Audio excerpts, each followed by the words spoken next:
Outside the window, a pure white snow scene greets the eye. The winter mornings in Alaska always begin with silence. I'm Jessica Miller. Even at 62, I haven't changed my habit of waking up at 5 a.m. every day. Standing in the kitchen, brewing a warm cup of coffee, I gaze out the window at the view of Miller's orchard spread before me. I'm reminded of over 40 years ago when my husband Robert and I started this orchard. In this small town near Fairbanks, everyone said, "It's too cold for anything to grow." But we didn't give up. After much trial and error, we found apple varieties that could withstand the cold and even succeeded in growing berries. Now, our orchard has become a fixture at the local farmers market, and in summer, it's bustling with tourists. It makes me so happy when everyone tells me how exceptionally sweet our fruit is after surviving the harsh winter. As I'm preparing breakfast, I hear footsteps coming down the stairs. "Good morning, Grandma," comes a cheerful voice. It's my granddaughter Emily. "Good morning, Emily. Did you sleep well?" "Yes. I have something exciting at school today." Emily, 8 years old, is the only daughter of my son Michael and his wife Sarah. They all live together with us in the big house on the orchard. A little while later, my husband Robert comes down. "Good morning, Jess," he smiles at me gently. Even at 65, his smile hasn't changed from 40 years ago. It's delivery day today, isn't it? I say. "Yes, I'm heading to Fairbanks Co-op." "I should be back by evening," Robert replies. After breakfast, once Emily has left for school, I put on my rubber boots and head out to the orchard. It's my daily routine to check on the apple trees in the snow. During winter, the trees are dormant, but we can't neglect preparations for spring. Around noon, my son Michael comes to the office. "Mom, I've finished this year's financial report," he says, looking a bit tired. "Thank you, Michael. You're always working so hard." "Yes," he answers vaguely. I've been worried about Michael lately. His relationship with his wife Sarah doesn't seem as good as it used to be. In the afternoon, I attend a gathering of the gardening club at the local community center. "Jessica, you'll teach us how to make apple jam again this year, won't you?" my longtime friend Mary asks me. "Of course. Let's all have fun making it together," I reply, feeling the importance of our community connections. In the evening, we all go to Emily's school event, a winter music concert. Seeing my 8-year-old granddaughter on stage warms my heart. However, I sense a subtle tension between Michael and Sarah sitting next to me, which worries me a little. On the way home, Robert praises Emily. "That was a wonderful performance." We all laugh together, enjoying this simple moment of happiness. But somehow, a small worry lingers in the back of my mind. Will these peaceful days continue? Several weeks have passed since that music concert, and the Alaskan winter has grown even harsher. As I drink my morning coffee and look outside, I see the snow falling heavily. The thermometer reads 10 degrees Fahrenheit. "It's particularly cold today," I mutter to myself while gazing at the orchard through the kitchen window. The snow-covered trees stand silently, as if wrapped in a white blanket. Despite the severe cold, today is my day to pick up Emily from after-school care. I had promised to pick her up at 4 p.m. from the YMCA winter break program. "Robert, I'll be picking up Emily today," I call out to my husband. "Oh, that's right. Be careful out there," Robert answers. He seems to be organizing some documents in his study. Looking at the clock, I see it's already past 3 p.m. I should get ready, I think to myself, putting on my coat and grabbing the car keys. As I step outside, the cold wind stings my cheeks. I quickly get into the car and try to start the engine. However, when I turn the key, nothing happens. That's odd. I think, trying a few more times, but there's no response. Feeling uneasy, I get out of the car and call out to Robert. "Robert, it seems the car battery might be dead." He looks a bit surprised and says, "That happens often on days this cold. It's an old car, after all." "But I need to pick up Emily," I say, feeling anxious. Robert offers, "Should I go instead?" "No, it's all right. Don't you have an appointment to get your watch repaired today?" I remind him. Robert is a collector of old pocket watches and had mentioned going to the town watchmaker today. "Oh, that's right. I completely forgot," Robert says, lightly tapping his forehead.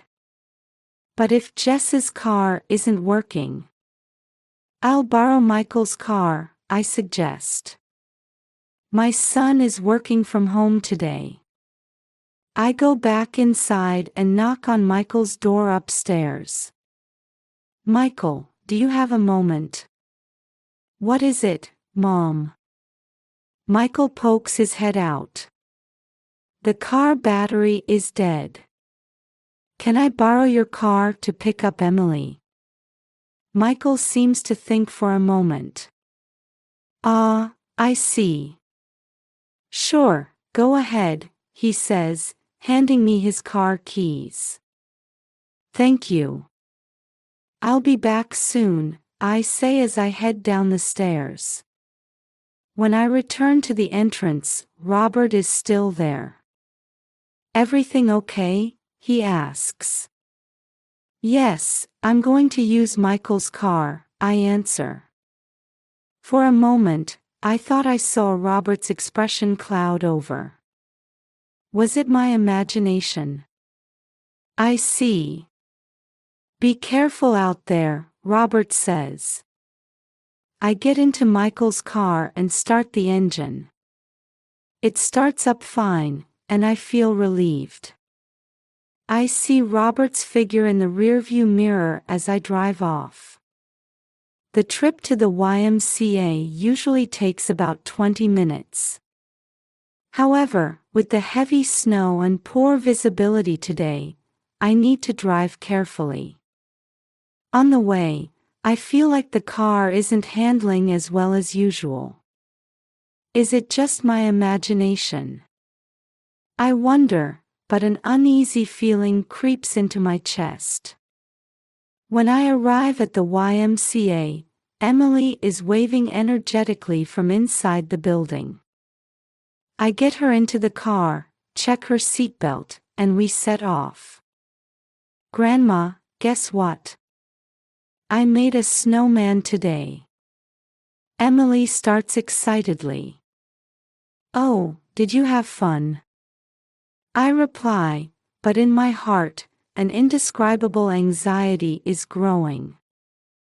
Robert's behavior, the condition of Michael's car, and today's unusually cold weather. I can't shake the feeling that something is off. As we head home, I take a deep breath. I hope this ominous feeling is just me being overly worried. With that wish, I slowly drive on. About 15 minutes after leaving the YMCA, we reach the road along the Yukon River. The snow is still falling heavily, and even with the wipers at full speed, it's hard to see clearly ahead. The white world spreading out on both sides is beautiful, but in our current situation, it feels a bit eerie. "Emily, are you cold?" I call out to my granddaughter in the back seat. "I'm okay, Grandma. But you know." Emily's voice sounds a bit clouded. "What is it?" "Grandma, this car feels strange." Emily's words make my heart skip a beat. The truth is, I've been feeling something off since we left. The steering wheel vibration seems stronger than usual, and the engine sound oddly irregular. "Strange how?" I ask, trying to stay as calm as possible. "There's a clunking sound. Daddy's car doesn't usually make that noise." Hearing Emily's words, my unease turns into certainty. Something is wrong. It might be dangerous to continue driving like this. Just then, I spot a small parking area ahead.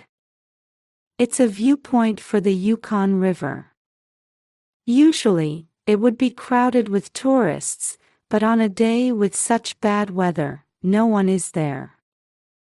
"Emily, we're going to take a little break," I say as I pull into the parking space. When I turn off the engine, silence envelopes the car. Outside, the snow is still falling heavily, but from inside the car, it looks like soft cotton fluff drifting down. I take a deep breath and try to clear my head. I've decided it's too dangerous to continue driving. But walking home in this snow is impossible too. "Emily, Grandma is going to call a taxi. Can you wait a little longer?" "Okay, I understand," Emily nods obediently. I take out my smartphone and call the local taxi company, Fairbanks Cab. Fortunately, they say they can pick us up in about 30 minutes. A taxi will be here soon. Until then, let's chat, shall we? I say to Emily. "Yeah. Hey Grandma, today at the YMCA." As I listen to Emily's story, various thoughts run through my mind. Why is Michael's car in this condition?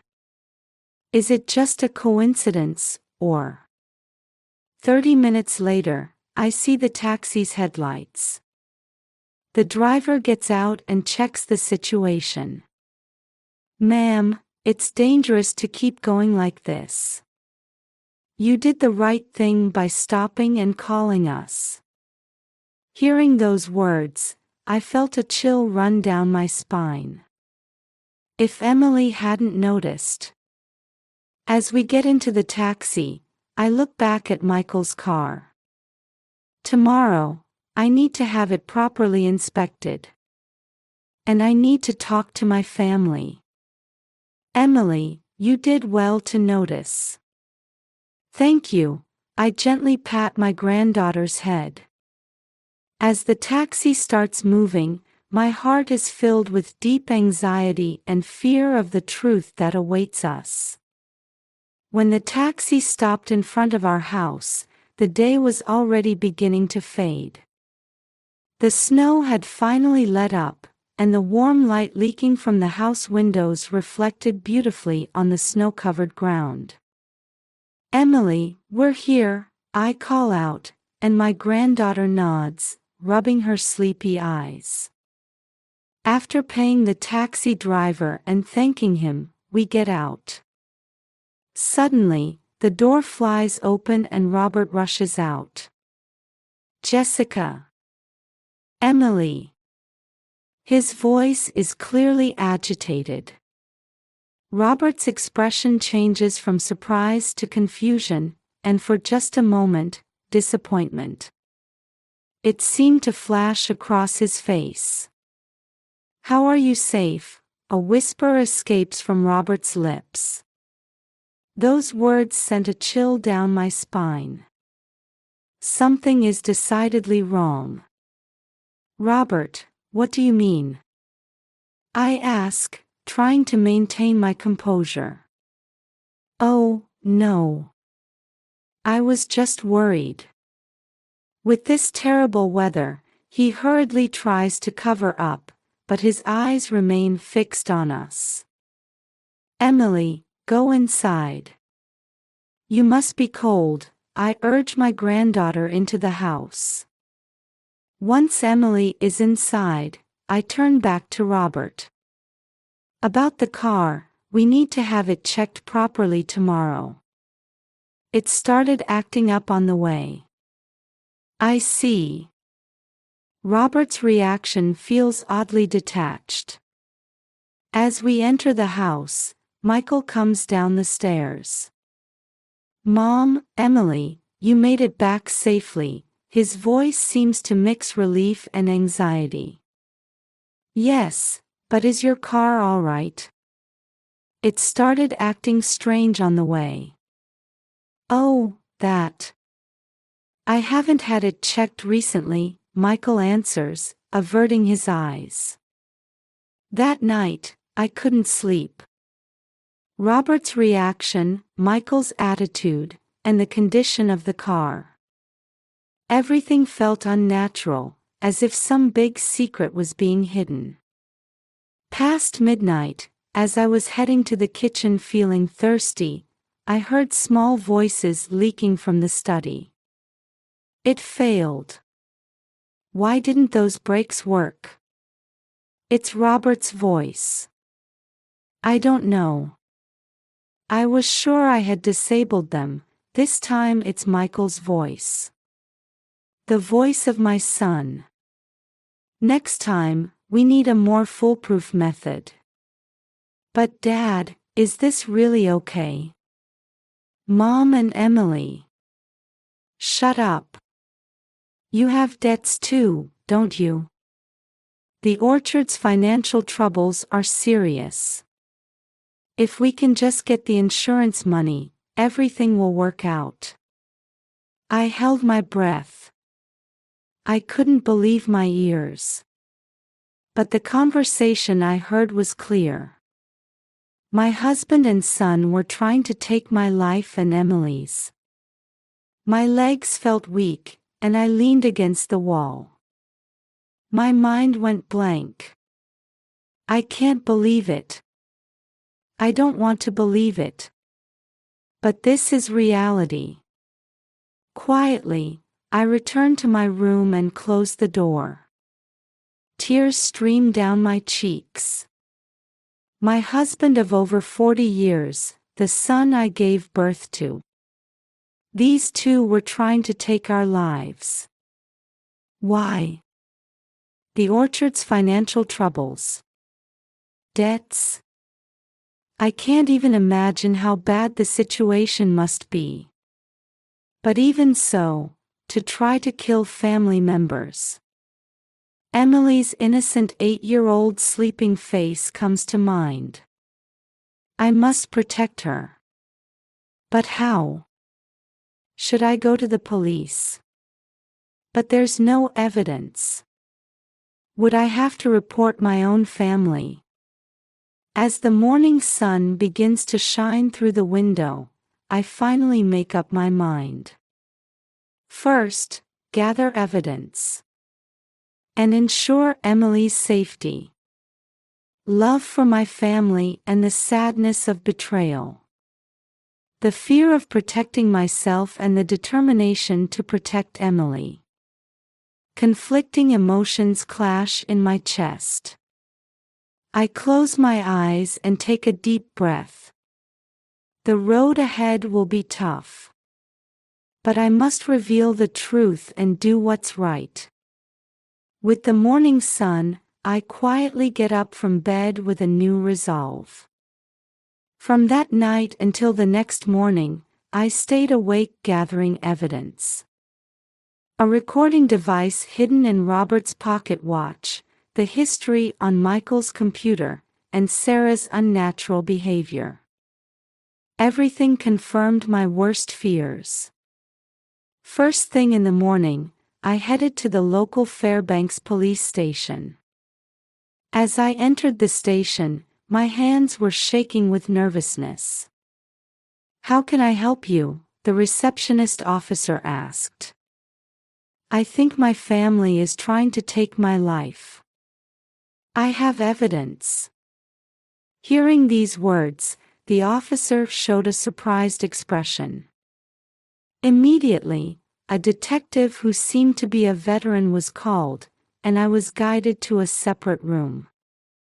"Mrs. Miller, please calm down and tell me everything from the beginning, in order." Taking a deep breath, I started to tell everything. The conversation between my husband and son, the unnatural car breakdown, and the evidence I had gathered. "The car I left by the Yukon River is urgent," I emphasized. "The perpetrators might try to destroy the evidence."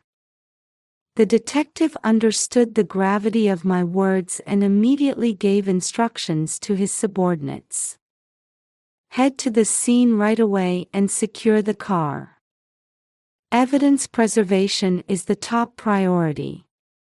A few hours later, I received a call from the police. "We've successfully secured the car." As expected, the brakes had been deliberately cut. Hearing this report, the last hope in me vanished. I felt like I was being confronted with the reality of the situation once again. After that, the police investigation progressed rapidly. Emily and I took refuge in a safe place and fully cooperated with the investigation.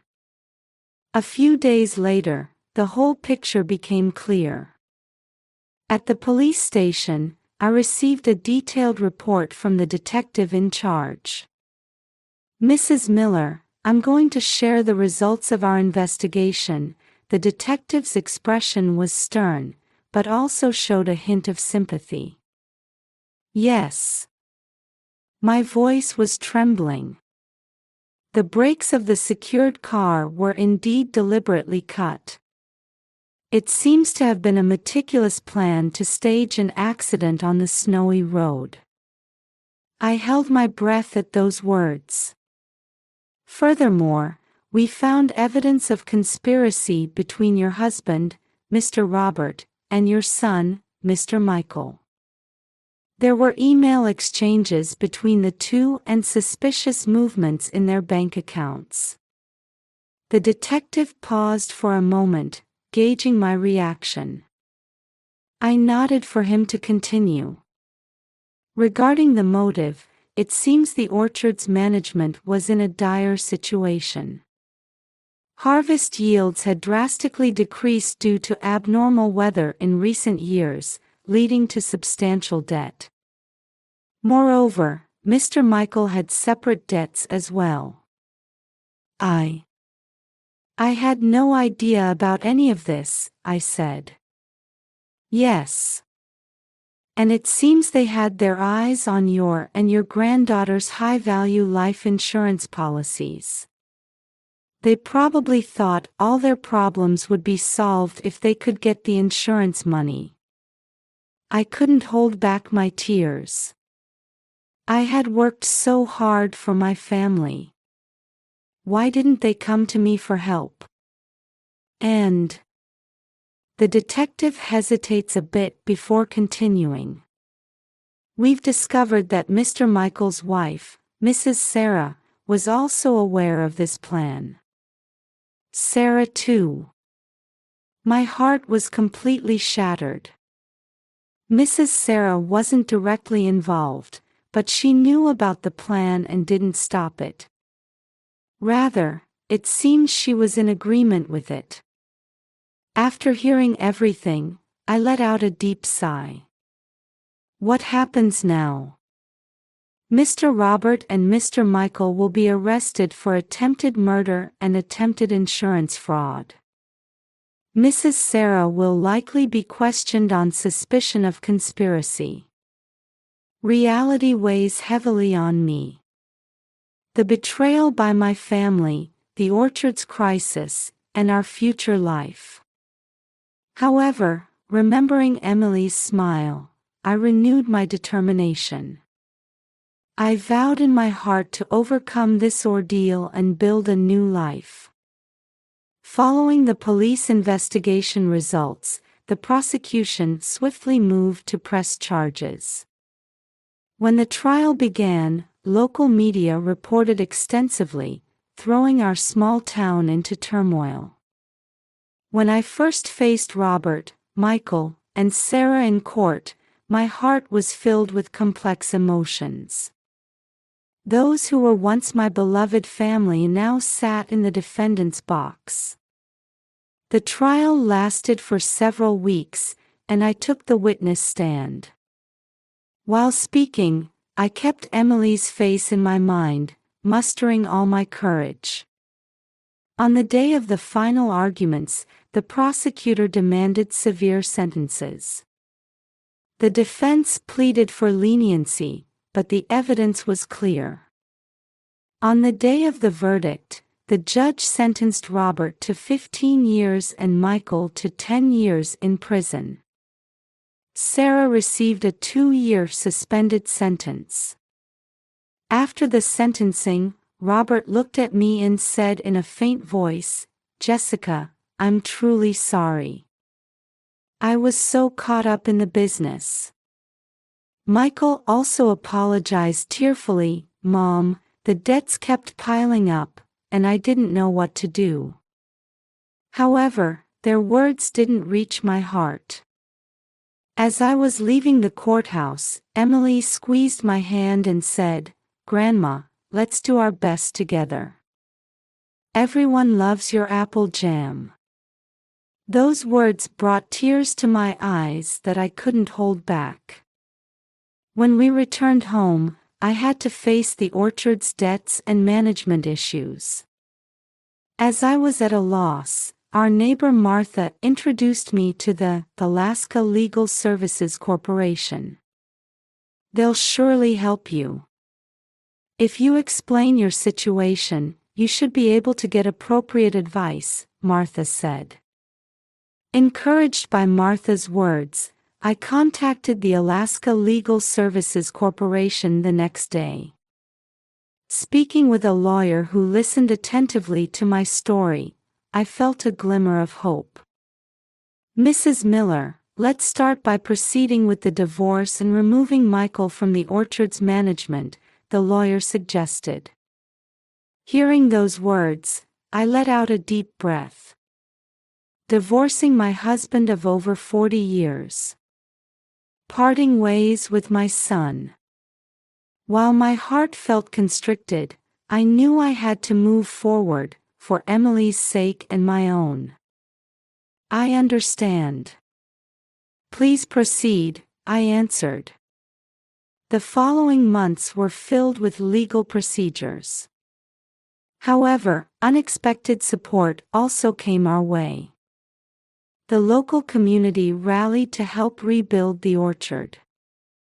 "Jessica, if there's anything we can do, just let us know," my longtime friend Mary said. She was the president of the local gardening club and gathered many volunteers. One morning, when I arrived at the orchard, more than 20 people from the community had gathered. Everyone was holding shovels and buckets, ready to help. "Everyone, thank you." I choked up with emotion. From that day on, the orchard began to transform little by little. With the help of the community, we pruned old trees and planted new saplings. An organic farming expert gave us advice on soil improvement, and students from the local university's agriculture department came to help as part of their research. Emily also eagerly helped out. "Grandma, this apple tree will surely grow big by the time I'm grown up," she said, looking at a sapling with hope-filled eyes. Legal issues were also gradually resolved. With the help of the Alaska Legal Services Corporation, we proceeded with the divorce from Robert and completely removed Michael from the orchard's management. However, many challenges still remained. Repaying debts, finding new distribution channels, and above all, securing Emily's future. But there was no turning back now. "Emily, you know what? Grandma has a new idea," I said to my granddaughter one day.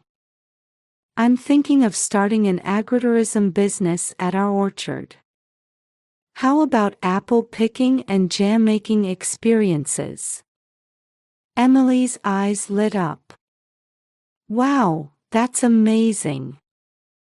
I want to be in charge of explaining about apples to the customers." Hearing those words, I could smile from the bottom of my heart. For this child, I can overcome any difficulty. I was sure of it. Rebuilding the orchard wasn't an easy journey. There were times when I felt like giving up.